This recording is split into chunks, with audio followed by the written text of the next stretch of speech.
ഇപ്പം എല്ലാവരും പുതിയൊരു വീഡിയോയ്ക്ക് സ്വാഗതം. നിങ്ങളെല്ലാവരും ചോദിക്കുന്നുണ്ട് ഈ ആംപ്ലിഫയറിന് എത്ര രൂപയായി ചോദിക്കുന്നുണ്ട്.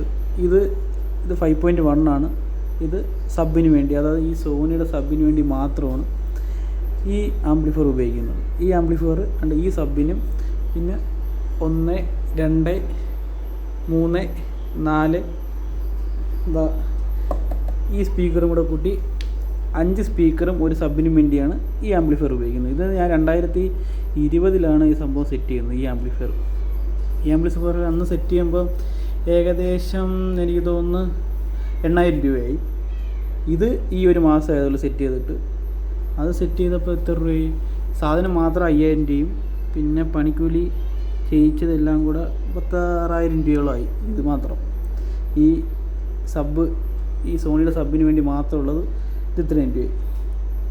പിന്നെ അതാണ് ഇതിൻ്റെ പ്രൈസ് റേഞ്ച് എന്ന് പറയുന്നത്. ഇപ്പം ഇത് മാത്രം പണിയണേ ഏകദേശം 10 രൂപയ്ക്ക് മേളിലാവും. ഈ 5.1 പണിയുന്നതിന് മാത്രം അതിൻ്റെ ഇതൊക്കെ വെച്ച്. പിന്നെ എല്ലാവരും ചോദിക്കുന്നത് എങ്ങനെയാണ് ഇതിന്ന് ഔട്ട് എടുക്കുന്നത്. ഈ ബ്ലൂടൂത്ത് മൊഡ്യൂളുണ്ടല്ലോ, ഈ ബ്ലൂടൂത്ത് മൊഡ്യൂളിൽ നിന്ന്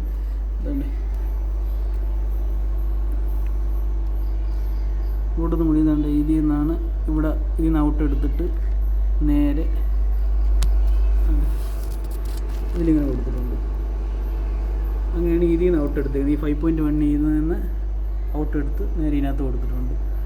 പിന്നെ ചോദിക്കുന്നത് ടി വിന്ന് എങ്ങനെ എടുത്തത്. ടി വി എന്താണ് ഇതിങ്ങനെ എടുത്താണ് ടി വിന്ന് എടുത്തേക്കുന്നത്. കാണാൻ പറ്റുമെന്ന് അറിയാൻ വയ്യ. അങ്ങനെയാണ് ഈ 5.2 സിസ്റ്റം പ്രവർത്തിക്കുന്നത് ഗായ്സ്. ഇപ്പം പ്രൈസ് റേഞ്ച് ഇതൊക്കെയാണ്. പിന്നെ ചെയ്യാൻ താല്പര്യമുള്ള ആൾക്കാർ ഇതെനിക്ക് സാധനം വാങ്ങിച്ചു കൊടുത്തു കഴിഞ്ഞാൽ നല്ല ടെക്നീഷ്യനെ കൊണ്ട് ചെയ്യിപ്പിച്ച് കഴിഞ്ഞ് കഴിഞ്ഞാൽ ഇതെനിക്ക് നല്ല ഡെപ്തുള്ള ബാസ് കിട്ടുന്നതാണ്.